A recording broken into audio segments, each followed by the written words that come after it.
Okay. Welcome back to another riveting video from Les and Wendy. We've had some questions about the airport in Saint John. So on this video, we are taking one of the two main routes to get to the Saint John or YSJ Airport. So we are on Loch Lomond Road on the east side of the city, and this is going to be a rural drive out to the airport. We have done videos in the past driving from Saint John out to Quispamsis and Rothsay on the freeway, which is also the route to go to the airport, the main route. So if you're interested in that route, do look at our Saint John to Quispamsis and Rothsay video, freeway drive. It was hilarious, so so you'll be entertained for the entire duration of that video. This one maybe not so much. So we, like I said, we're on Loch Lomond Road. This is basically a straight shot, starts back in just outside of Uptown, and it goes through a couple of the neighborhoods that we've just previously done in other videos, Champlain Heights, Lakewood Heights, and now we're heading eastward towards the airport. So these are rural homes. I'm not even sure if these homes out here are on city water. I really don't know. They might be on septic fields and wells, but I could not tell you for sure. It's pretty. It is very pretty. It's a popular spot. Yeah. It's also kind of known as a lake district because there are a lot of lakes hidden throughout this area. This is very close to the res. And there are lakes also very near the airport. So while we're doing the drive, just want to give you a description of the Saint John Airport. It's a small airport. Before, everything I'm going to say is before COVID, because right now there are no regularly scheduled flights in or out of this airport. It is still open for medical emergencies and corporate flights, but there's no commercial flights right now. So everything I'm going to say is pre-COVID and hopefully post-COVID.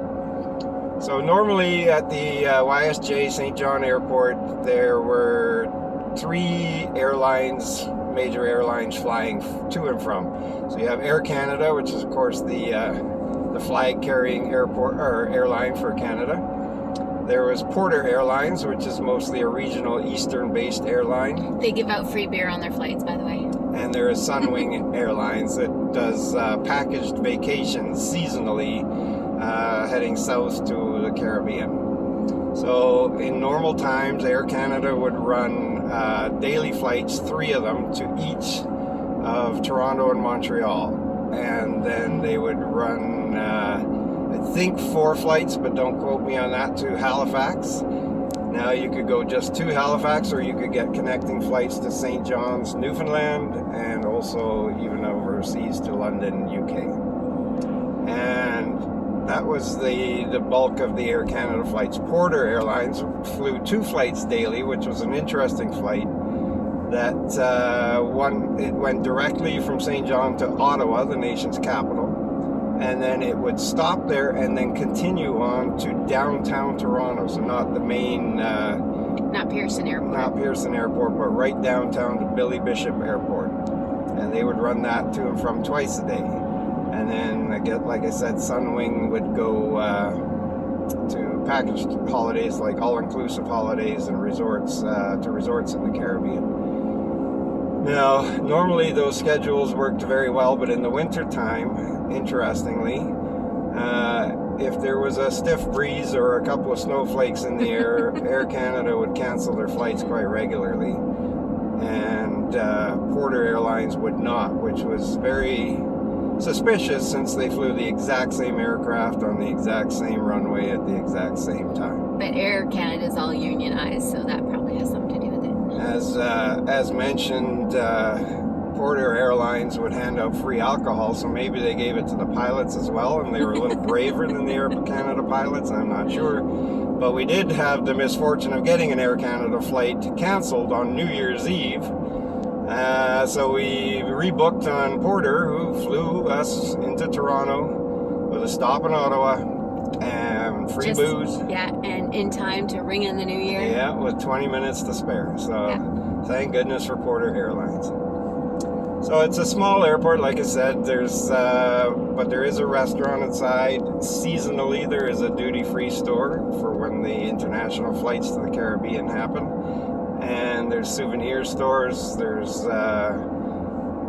everything you need as far as, you know, baggage carousels and all of that thing. It's just very convenient. They have parking either by the day or the week. They'll let you park there for half an hour, I think, for free if you're just picking up or dropping off. Everyone in there is very friendly. They have clean bathrooms. We've always taken a cab to the airport, though. Yeah, we take a cab because they do flat rate cab fares here. So it cost us from the west side of Saint John $30 each way, and we would, of course, tip on top of that.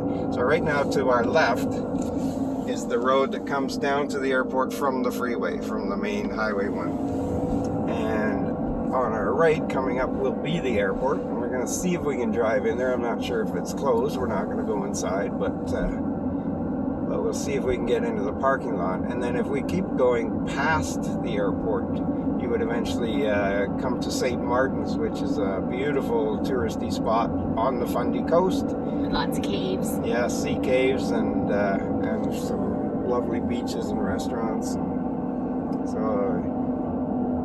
we're approaching this. Some of this is all owned by the airport, but this isn't where the main airport part is. I just looked away and everybody got a good glimpse of the sky. Sorry, I'll try to pay attention.